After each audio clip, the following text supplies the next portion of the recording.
Hi, Lou here, and this ought to be quite short. It's a little tip about how to avoid having too much chance mess up your playtest.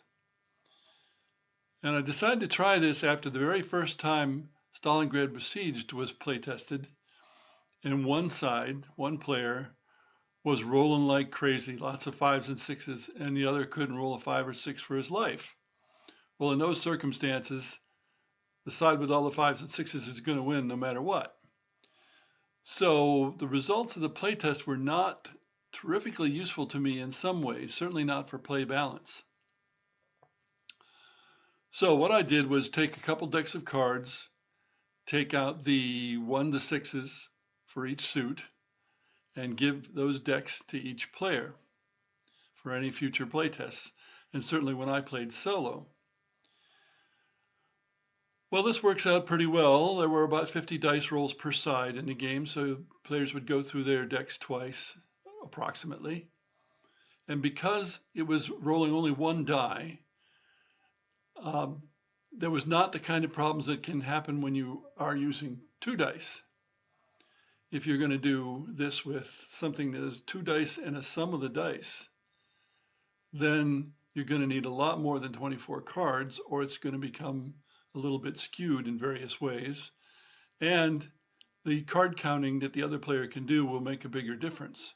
Of course, even with this simple method, the card counting could make a difference because a player can notice that his opponent has, in effect, rolled most of his fives and sixes already and can be bold. Or he can say that he's been rolling ones and twos. Better watch out because he's going to have a lot of high rolls coming up. You can also get, I guess, the same kind of runs of luck that you can with dice, where, for example, one player was getting all ones and twos, and his side was getting stomped, and then all the fives and sixes came out, and it completely changed the momentum of the game. Now, that can happen with real dice, so that doesn't bother me so much. Some people suspect when you use this method that there won't be, it'll feel too scripted, I guess you could say. And that's not true at all. Even though the players have the same roles, the order that they come out still makes a lot of difference. And so there's still a great deal of variation. It doesn't feel scripted at all.